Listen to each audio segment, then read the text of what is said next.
Okay, well, I guess the silence means it's time to start. Hi, everybody. Thanks for being here for the Undergraduate Research Showcase. We're really excited to be here to see the results of the students' work this quarter. And I'm just going to take a quick opportunity to thank everybody. First, students for bearing with us during what is really an exceptional time for everybody. And for being so adaptable. Similarly to the internship hosts for taking on our UCCS students and providing them with these really critical opportunities for their learning. And finally, to the staff, both the academic and administrative staff, for making it happen. So again, you know, we were, if the first hour was any indication, we have a good show ahead of us. So let's get going. All right, great, thank you. So our first student is Quetzali Valwe.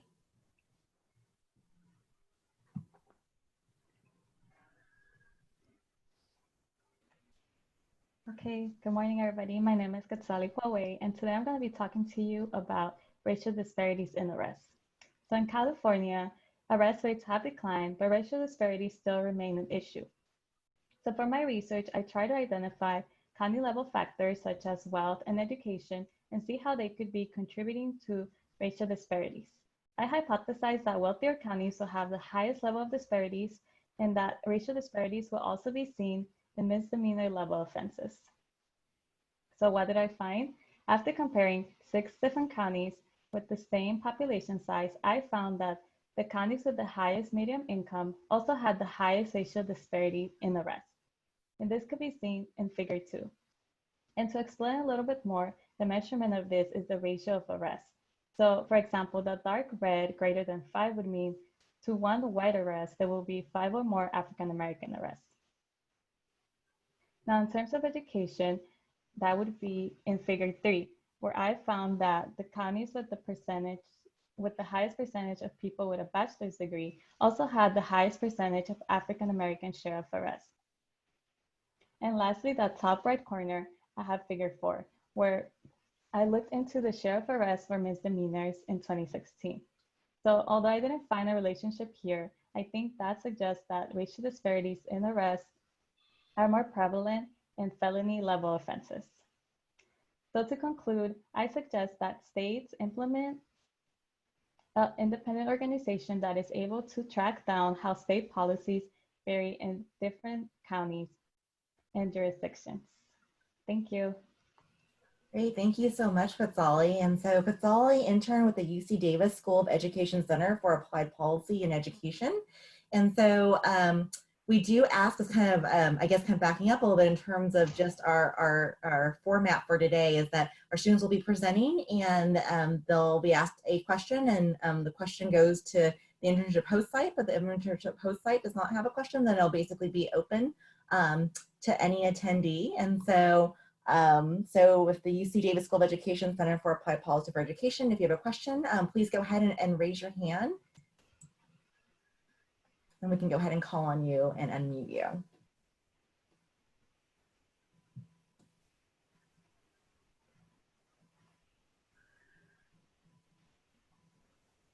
All right, and then if we have a question from the audience.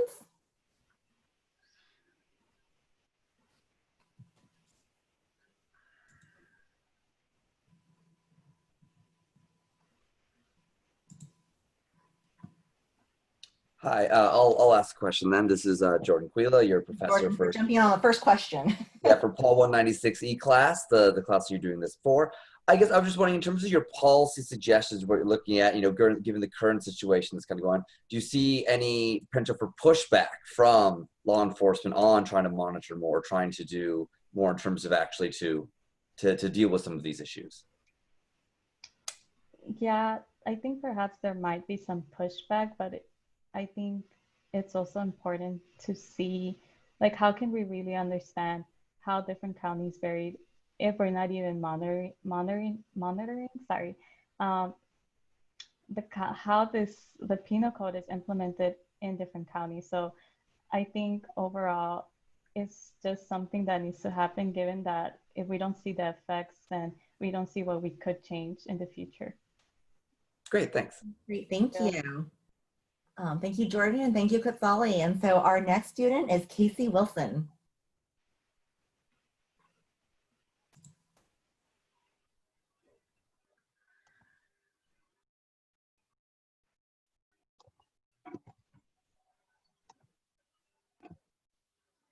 All right. Hello, everyone. My name is Casey Wilson, and today I will be presenting to you on undocumented student support in higher education.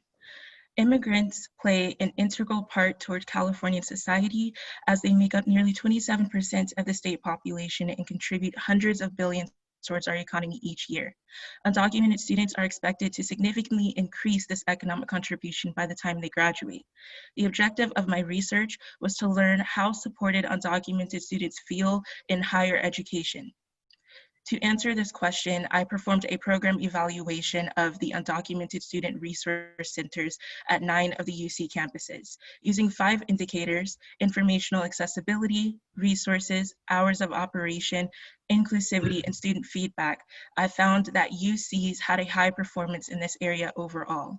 The 2 main challenges for these campuses were promoting student inclusivity among undocumented students, where campuses scored an average of 5.3 out of 10, and providing avenues for student feedback, where campuses scored an average of 0 out of 10. Following my analysis, I recommended that UCs implement a task force to provide comprehensive feedback to student resource centers every 5 years and perform a biennial student satisfaction survey with student resource centers. For USRC specifically, I recommend a focus on academic, social, professional, and legal support, more community events and programs to promote student inclusivity, increase cross-campus collaboration on center initiatives, and providing a student feedback survey on their website to better understand the wants and needs of their target student population. I believe that by implementing these suggestions, UCs will be able to better serve and connect with their undocumented student populations. Thank you. Great, thank you so much, Casey. And so Casey interned with the UC Office of the President, State Government Relations. And Meredith, you're already on it. So question from the office. Yeah, thank you, Cindy. Great job, Casey. And we, of course, loved having Casey with us this quarter. And Casey, you know, this study is so timely, you know, given all that's going on with DACA and everything else. So I'm curious, in your research, you know, sort of what would you say is one of the biggest challenges that our undocumented resource centers have, given how sort of high performing they seem to be in your findings? I believe the biggest challenges for undocumented resource centers is that they have trouble identifying their student population because, you know, undocumented students aren't going around, you know, waving a flag saying that, you know, they're undocumented. So I feel like once they establish what their who their target audience is, they have trouble with, you know, gathering the funding to be able to properly support them in their academic goals, which is why I performed this survey and found that their challenges are student inclusivity and student feedback. That's great. Tink you. Thank you so much, Meredith, for the question and for hosting, and Casey for your presentation. And so our next student is Christopher Gonzalez.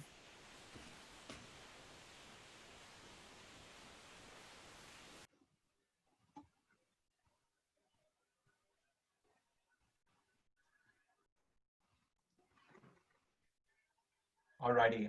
Hi, my name is Christopher Gonzalez. I'm a 4th-year communication major at UCSB.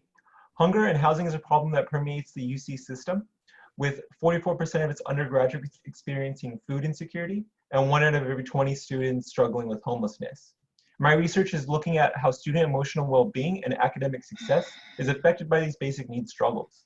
I hypothesize that students who report that they struggle with a basic needs struggle such as housing and food insecurity, the lower their GPA will be, and that these very same students will have a harder time being able to concentrate on their schoolwork and experiencing feeling depressed, stressed, or upset more often. I approach this problem from a quantitative approach by analyzing the data from the UC Undergraduate Experience Survey, or UQs, that surveyed all 9 undergraduate UCs. When looking at the data presented in the figures, I found that average GPA was lower for students who were experiencing either housing or food insecurity, seen in figure 1. Second, that students who experienced food insecurity and or homelessness reported that they struggled to concentrate on their schoolwork more often than secure students, seen by the concentration in figure number 2. And that lastly, that students experiencing one or more basic needs struggle reported higher rates of feeling depressed, stressed, or upset than students who were secure, seen in figure number 3. Similarly to figure number 2 with the concentration right here.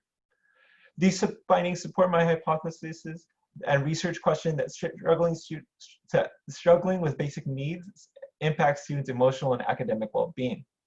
With these findings, I hope that we can see that we need to continue and further fund programs that help our students with basic needs and acknowledge that these students might also benefit from counseling aid as well, due to the increase in emotional stress findings, especially because these numbers are bound to become higher and resources less available due to the COVID-19 pandemic. Thank you. Great, thank you so much, Christopher. And Christopher interned with the UC Student Association. And so, if anyone from the office wants to go ahead and ask that question, then feel free to go ahead and just raise your hand. And if not, we'll go ahead and open it up to the general audience.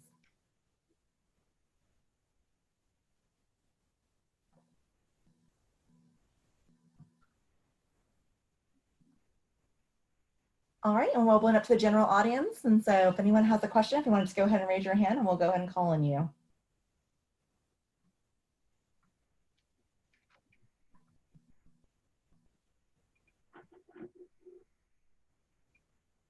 Oh, UC Student Association, yes.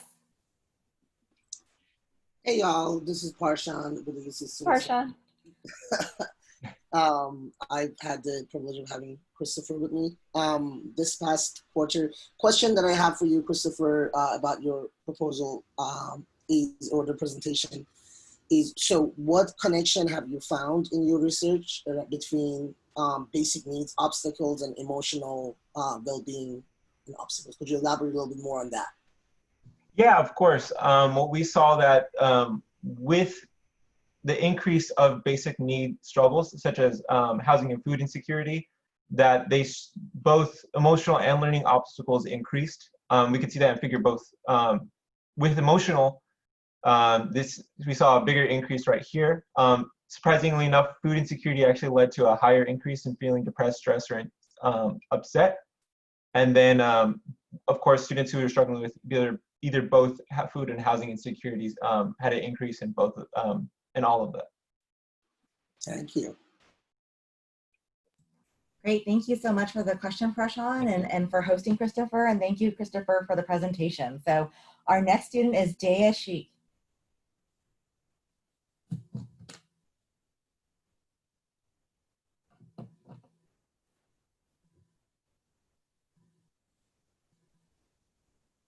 Hello everyone, my name is Deyanira Sheikh and I am a second year undergraduate student at UC Irvine.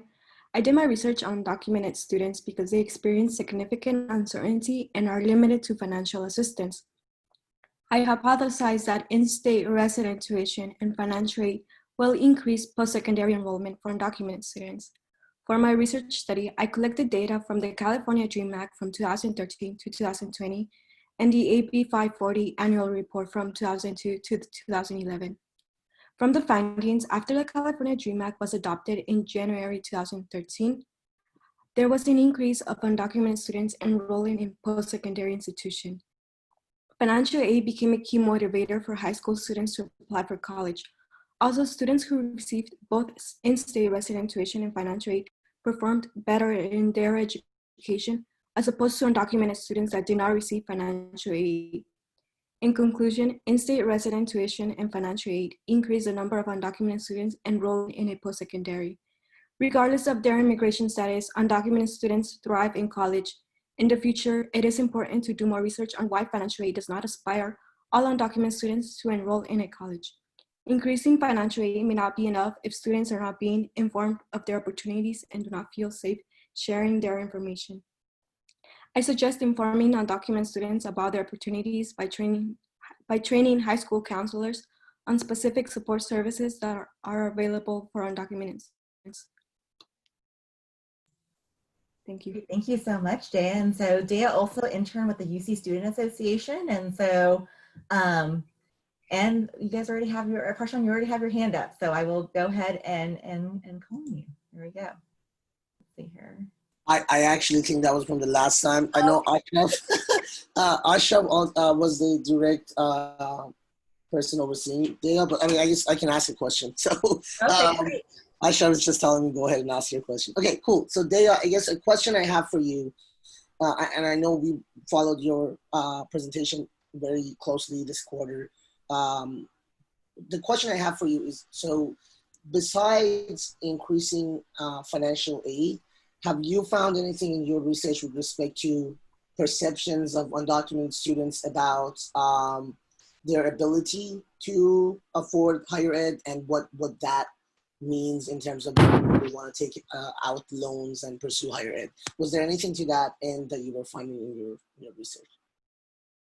I did not focus on loans or anything. I did focus on the California Dream Act application appliers, recipients, and I did notice that from 2018 to 2019 and 20, there was a decrease, and that may be since like all the things that are happening right now from the Supreme Court decision that may be happening by June, and so probably undocumented students are afraid to apply for college right now. But I will look more further into that. Great, thank you so much, Dea, and thank you to the UC Student Association. And Ashraf, if you want to go ahead and ask a question, you can go and do that. And there we go. Let's see here. There we go. I will say I'm very proud of Dea and the work that she's done. Dea, maybe you can share a little bit on how kind of campus climate can affect students' perception on college readiness and applying into university, and what we can do on the ground level to promote matriculation for the undocumented student population into university. Yeah, from the readings, it mentioned how undocumented students also need resources such as like counselors, and they need more support systems since they don't really have that. And when undocumented students have the support system and resources, we can see that there's a higher chance of them enrolling in a post-secondary institution, as we can see right here in this chart. Once undocumented students received the support, they were able to enroll, and it increased the chances of them enrolling in a higher institution. Thank you. Great, thank you so much, Dea, and thank you, Ashraf, for hosting her at UC Student Association. Appreciate it. So, our pleasure. And so our next student is Yvette Gomez.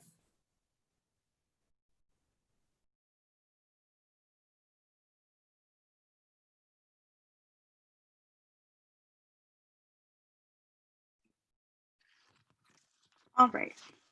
Hello, everybody. My name is Yvette Gomez. I am a fourth-year English major at UC Santa Barbara. I'm sure we are all aware of the amount of money higher education is costing students today. In fact, in January of this year, the UC Board of Regents have proposed an increase on tuition and want to implement that starting this upcoming fall. The voting for this proposal, however, has been postponed due to the circumstances we're currently in. Aside from that proposal, we still have a 30% of college freshmen in the US dropping out by their sophomore year. So my research question is whether or not these federal funding programs that currently exist at our universities are effective today. With this focus of research, I theorize for my first hypothesis that if college is more affordable, then we see an incline in graduation rates. And for my second hypothesis, I believe that the more students that have graduated college, the more education participation we've seen in the past. For my design methodology, I looked at 6 states, California, Florida, New York, Texas, Illinois, and New Jersey, to evaluate the effectiveness of federal education program funding and its changes over the span of 10 years. In my data, I found that most states are limited to 3% of state funding. If you at figure 1, if you guys see in the middle column here, California still continues to increase tuition, but compared to Texas and New York, they have a stable and relative growth of federal funding. If we look at figure 2, right below that, New York has the biggest graduation gap due to the lack of funding, with a 13% difference. California, on the other hand, has a bit more funding compared to the rest of the states because they withhold the longest funding program, which is the California Cal Grant, which supports my first hypothesis. Figure 3 represents a population survey that compares voter turnout from those with a high school diploma versus those who attain a bachelor's degree or higher. As you can see, the dashed line above all lines in figure 3 represents the highest attainment of a degree and have the highest increase in voting participation, which is supporting my second hypothesis. Overall, I have found that state funding does contribute to the rising of college costs. And as for election participation, it does vary on several factors, such as competitiveness of the candidates, but education still makes a huge impact, which is why for my policy suggestions, I recommend that we should have more discussions between our parents and children about how to plan for college funding, as well as encouraging our students to register and vote more during our elections. Thank you. Great, thank you, Ebeth. And so Ebeth interned with the California Department of Education Executive Office. And so if anyone from this TDE would like to go ahead and ask the first question or the question.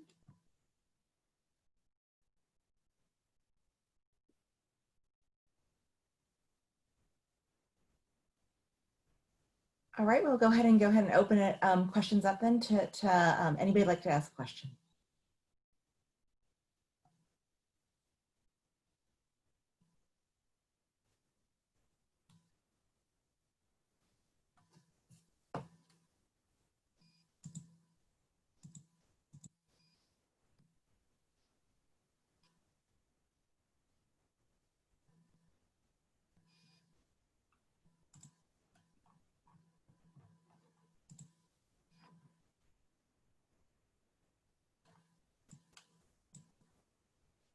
Hey, Beth, I'll jump in on one of these here. I'm Ross Butters. I'm the TA for all the classes at the UCCS. So I was wondering, so you've got, this is all stuff for the average tuition rates at four-year institutions across all these different places here.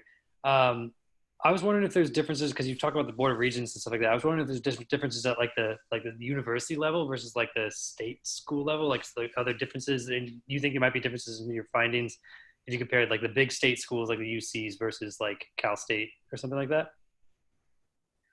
Personally, I looked at like general averages of the graduation and tuition rates and the way funding works.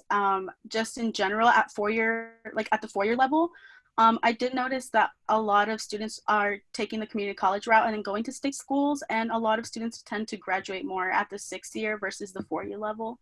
Mm-hmm. So. Cool, thank you. Great. Thank you. Thank you, Ross, for your question, and thank you, Ebeth, for your presentation. And so our next student is Ayush Patel.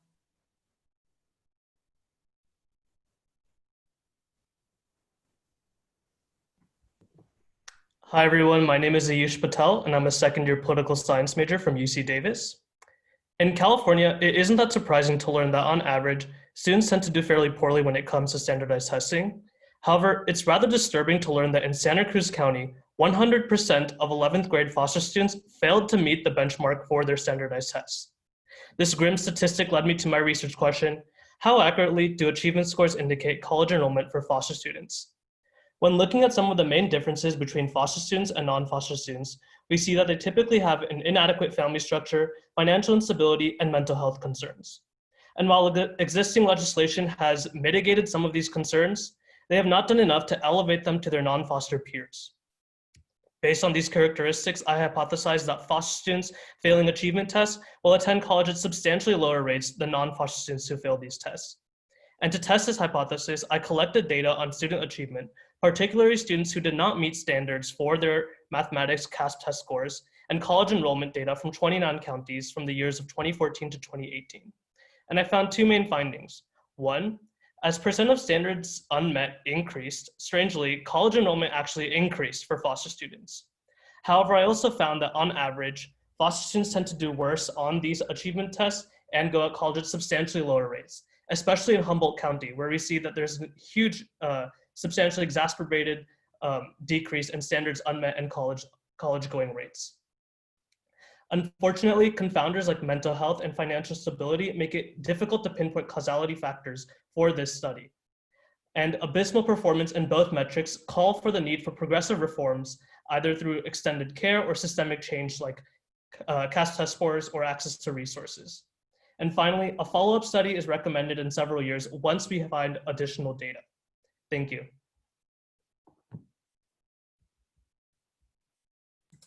Great, thank you so much, Ayush. And so Ayush interned with the California Department of Education, Education Equity Office. And so, and they're already on it. So Diana.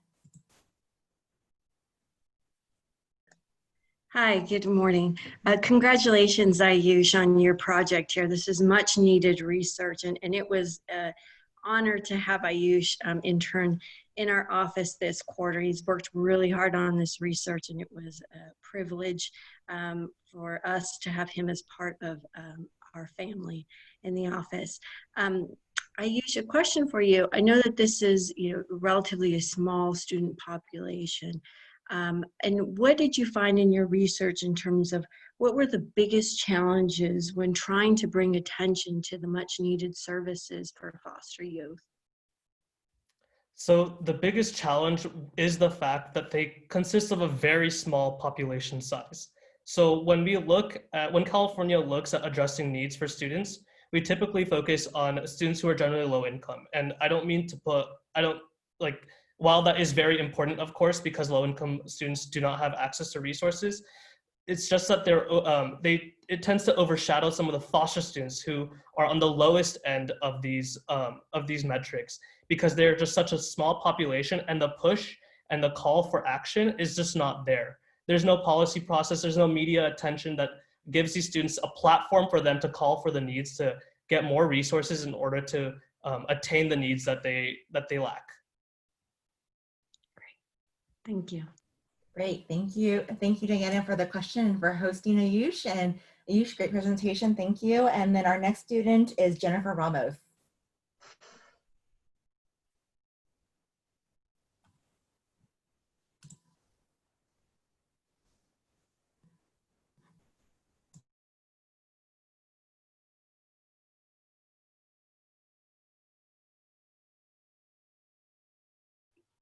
Hello everyone, my name is Jennifer Ramos and I am doing my presentation poster today on the digital divide here in California.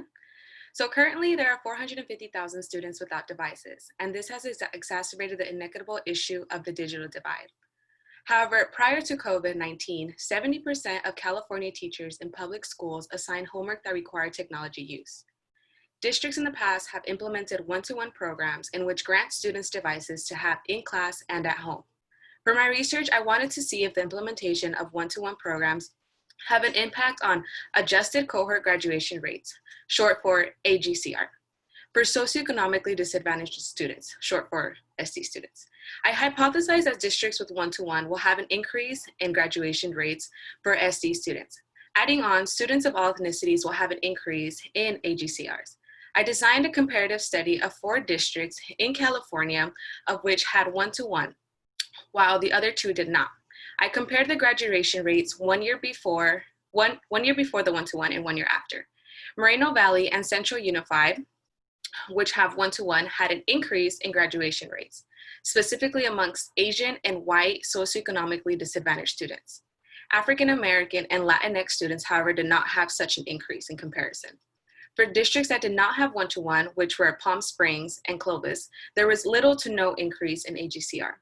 What I can conclude from my study is that one-to-one programs have had a positive effect on districts' AGCRs.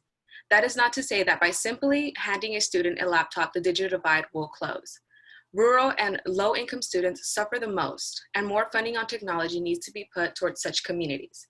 Legislators should implement policy on mandatory digital literacy courses from middle school to high school. Adding on, internet companies need to work closely with education to better provide affordable plans for students that genuinely cannot afford connectivity, because 2 months of free internet is only a band-aid solution. Thank you. Great, thank you so much, Jennifer. And so Jennifer interned with the California Department of Education Legislative Affairs Office. And so if there's anyone from the office that would like to go ahead and ask a question, and if not, we'll go ahead and open it up to the general audience.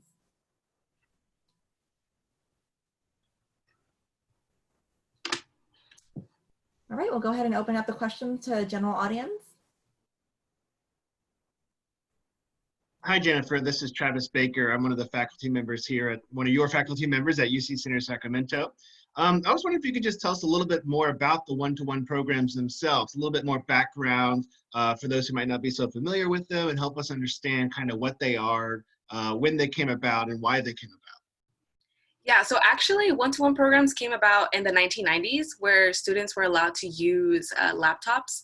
However, it was not until recently that a lot of districts started adapting these, implementing these programs, which allow students to have a laptop not only during class time, but they can also take it home. There are certain measures that are taken into account, such as if there's damage, they do have to pay for it. But districts like Moreno Valley and Central Unified, they have it for the year, and then after, they can follow it from middle school all the way to high school. And so after their high school is done, they do turn in the laptops. And essentially what these are for is so students can have better access at home to do their homework. Great, great. Thank you so much, Jennifer. And thank you, Travis, for your question. And so our next student is Maite Patsi.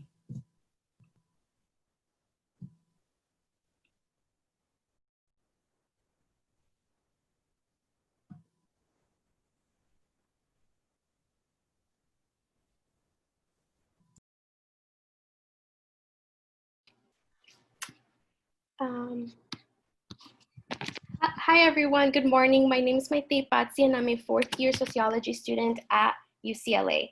Only 48% of students who enter California Community College leave with a degree, certificate, or transfer after 6 years. This less than half completion rate is a troubling sign for the overall health of California's higher education system.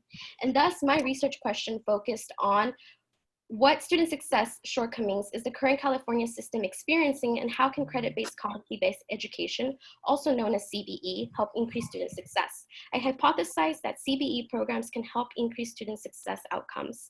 For those who don't know, CBE is a mostly online module that moves beyond seat time, focusing on the mastery of learning exercises through activities and experiences that align with clearly defined pragmatic and measurable outcomes. In order to collect my data, I looked at the student success metrics at the statewide level, and I looked specifically into race to identify student success shortcomings among transfer and retention rates. I also conducted a cross-analysis of 2 community colleges inside of California that do not have CBE programs, with 2 community colleges outside of California that do have CBE programs, which in this case were Austin Community College and Boward College. Overall, I found that there was a decrease in transfer rates to a 4-year institution that persisted among American Indian, white, Black, and Filipino racial ethnic groups, which you can see here on figure 1. I also found that all ethnic and racial groups experienced a 1 to 3% decrease in retention rates from fall to spring, as showcased by figure 2. In my cross-analysis, I found that both credit-based CBE programs showcased higher student success outcomes in terms of students who earned a degree. However, student success outcomes for earned credit, certificate, and secured employment were higher among students who were not enrolled in CBE programs. Overall, my policy suggestion is that the governor pass the $25 million that were requested from the community colleges in his upcoming budget proposal to help fund the adoption of CBE modules. Thank you. Great, thank you so much, Maite. And so Maite interned with the California Community Colleges Student Success Center. And so if there is someone from the office that, great. So Amparo Diaz. There we go. Hi, Maite. This is really fantastic work. Thank you. Sharing with this with our office. This is very timely as the community college system is looking for different modalities to reach underserved student populations. Competency-based education is sort of one of those models that we're looking into.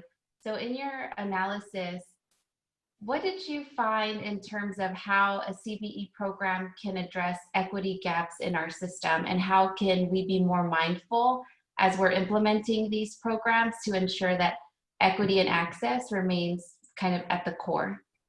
Mm-hmm.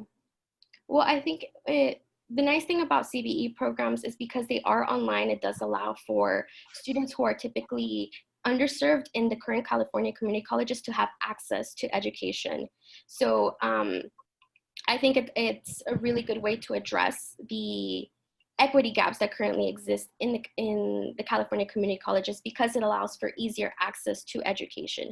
So certain historically underserved students, such like, for example, what my data found here, that the transfer rates from American Indians, whites, Blacks, Filipinos, and Native Hawaiian racial ethnic groups were lower, a CBE program that allows for greater access can help increase those retention rates amongst those racial and ethnic groups. But I think also to really address this question of equity, it would be important and mindful for CBE programs to make sure that students aren't being kind of left or pushed out, and that they have access to technology at home as well. Because since these programs are online, another thing that should be considered is, well, do these currently underserved students have the access to technology at home so they can access these online modules? Thank you. Great, thank you so much, Maite, and thank you, Amparo, for hosting Maite at your office this term. And so our next student is Cesar Rueda.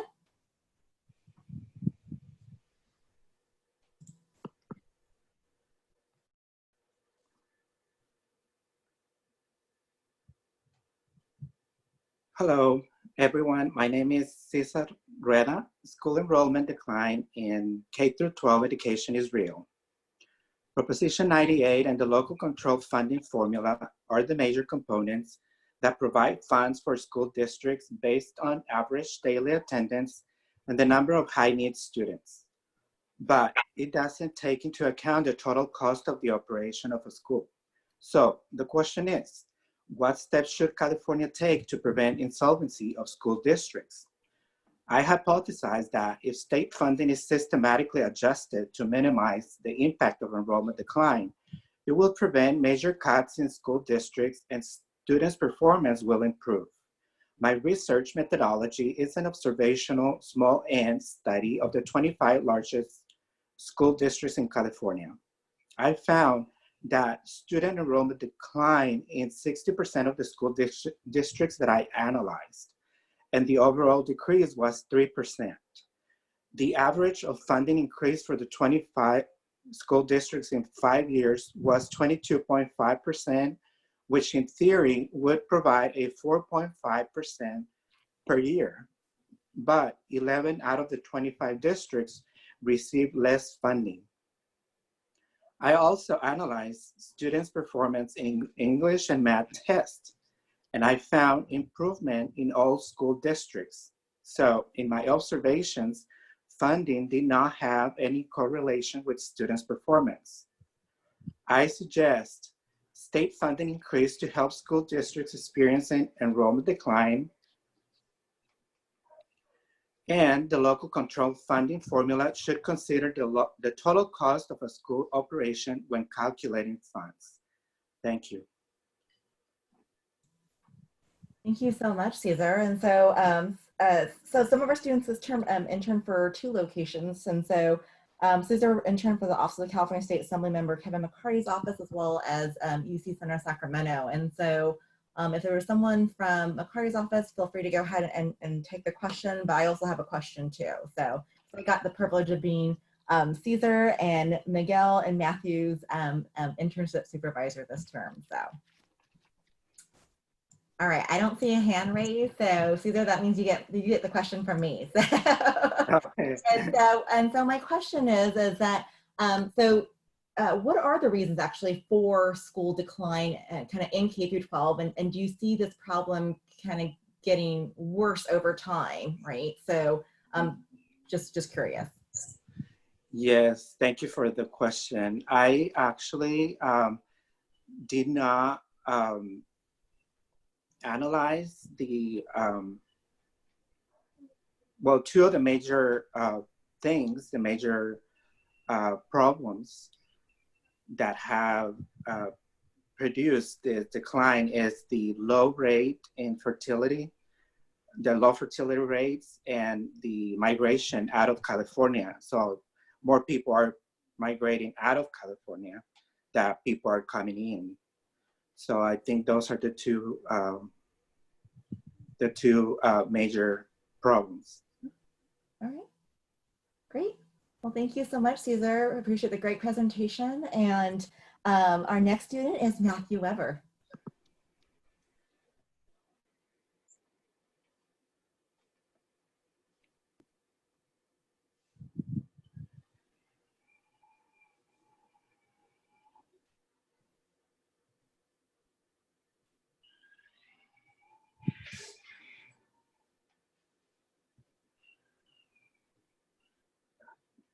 Matthew, we got you on mute there. Let's see here.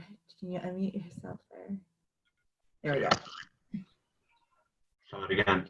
All Hi, right. my name is Matthew Weber. I'm a senior at UC Davis, and I'm doing my presentation on universal-basic income in California. The Golden State has been blessed as being the 5th largest economy in the world, but it has its share of problems. California has the highest homeless population in the country, with a population that's over 150,000. 11% of its residents consider food insecure, and the poverty line in some counties going as high as 22%. A potential solution to these problems is the implementation of a universal basic income of $1,000 a month for all California residents, which I believe will increase their financial security. My hypothesis is that if California were to implement this, the poor would spend their money largely on essential items. I conducted a survey of 193 California residents asking about their economic well-being and how they would spend the extra $1,000 a month, and on how financially secure they felt before and after the $1,000 monthly payment. My results concluded that 47% of surveyed respondents have struggled to pay rent in the last year, and 46% of respondents have at one point felt food insecure. When it comes to how people would spend their extra $1,000, if you look at the graph at the top right, you will see that people would largely spend their money on essential items like groceries, rent, utilities, versus non-essential things like movies, video games, and alcohol. The most important finding is that if California citizens were to receive an extra $1,000 a month, there would be a 66% drop in financial insecurity. My policy suggestion is that California should implement a universal basic income of $1,000 a month to increase financial security.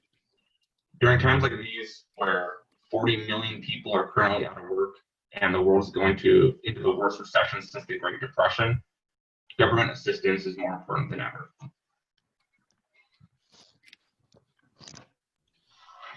Thank you so much, Matthew. That was a great presentation. And so Matthew is interning for UC Center Sacramento this term, and actually the 3 students that we have actually interning with UCCS is doing a really important survey on basically, you know, with COVID-19 and everything going on right now, you know, kind of what are the most pressing issues that, you know, the state is facing, you know, today. And so we really appreciate their work on that. And so I did, though, have a question regarding your poster. And that is, in terms of the survey that you conducted, and it looks like you maybe did 2 surveys, so of the 193 California residents. So were they the same group, or was it kind of 2 different groups, or and did you lose any kind of participants between like the first survey and second survey if it was the same group?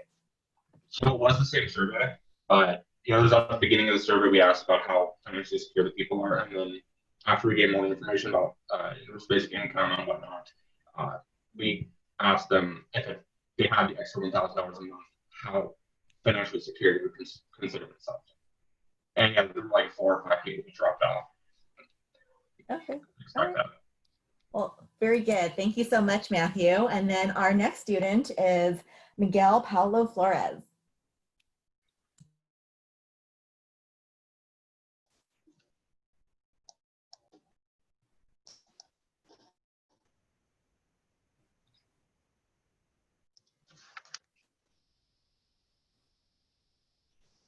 Hello, everyone. My name is Miguel Paulo Flores, and I'm a student from UC Davis. Like so many students, increasing workload and responsibilities took a toll on my mental health.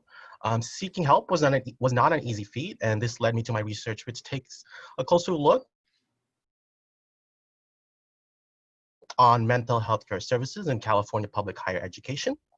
As a background, there are legislations, AB 1689 and Proposition 63 that supports mental health services in California.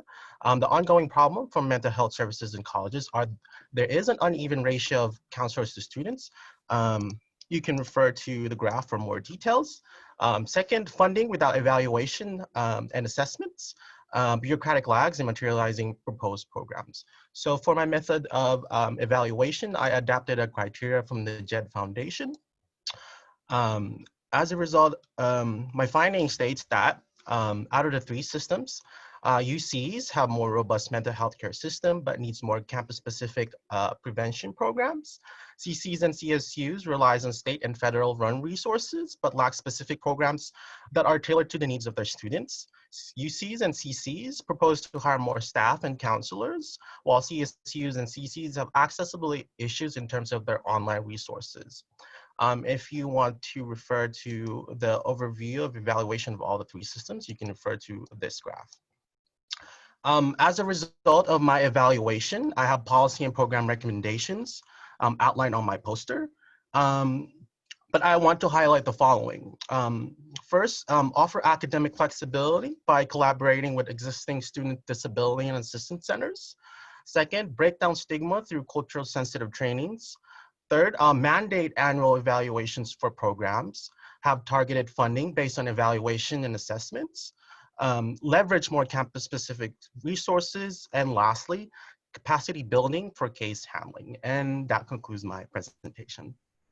Great, thank you so much, Miguel. And Miguel interned with both Kauffman Campaigns and UC Center Sacramento this term. And so if there's someone from Kauffman Campaigns who'd like to jump in on a question, happy to have you take that first question, and if not, I'll jump in with my question.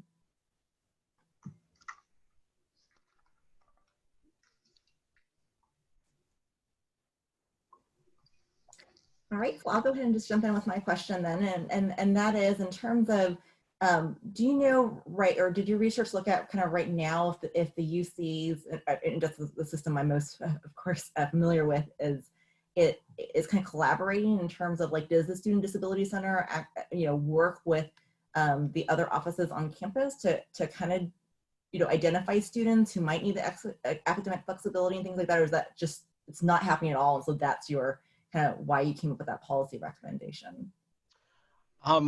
There is some sort of collaboration between, student disability centers and academic resources in the University of California.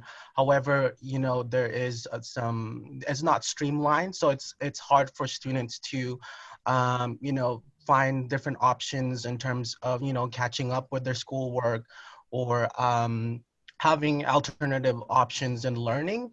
So that's why I recommended to have like a flexibility between these two so they can collaborate and bridge that gap between, student disability centers and academic resources. Very good. That's really important. And that's important work too in terms of just making sure that in a lot of ways the different offices are kind of talking to one another, right? And kind of creating those communication channels. So very nice.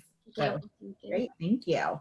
And then so at this point now, we actually we do have a little bit of time for kind of open Q&A. And so during the open Q&A portion, if for anyone in the audience, if there was a question that you had for one of the students that had presented, it does not need to be Miguel. So Miguel, you're not kind of have to ask for the next 15 minutes of questions, but for any student who was presented, that'd be great. And actually, Ayush, I have a question for you because there was a question in the chat. So let me just go ahead and pull it up, okay? Sweet.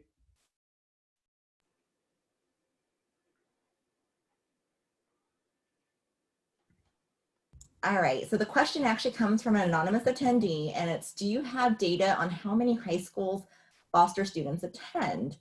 Does attending multiple high schools impact the foster youth's ability to receive services? That's a good question.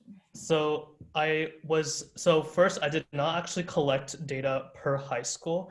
The main reason for this is because oftentimes the number of foster students per high school is very limited. It ranges from 4 to maybe 50 depending on the area. And because of that, there is a privacy rule that the CDE implements in which their test scores, the number of foster students is just blocked out from me collecting that data. So unfortunately, I do not have information for high school foster student numbers and how it might distribute resources because of the low numbers and the privacy issues. Great, thank you. I appreciate the answer to that question. All right, and so so now it's open Q&A. So if folks want to raise their hand, or even I know some of you guys, like some of the academic team, just unmute yourselves and jump in with questions. So and just say as a reminder, your name, affiliation, but then who your question is addressed to, unless it is addressed to everybody who presented today.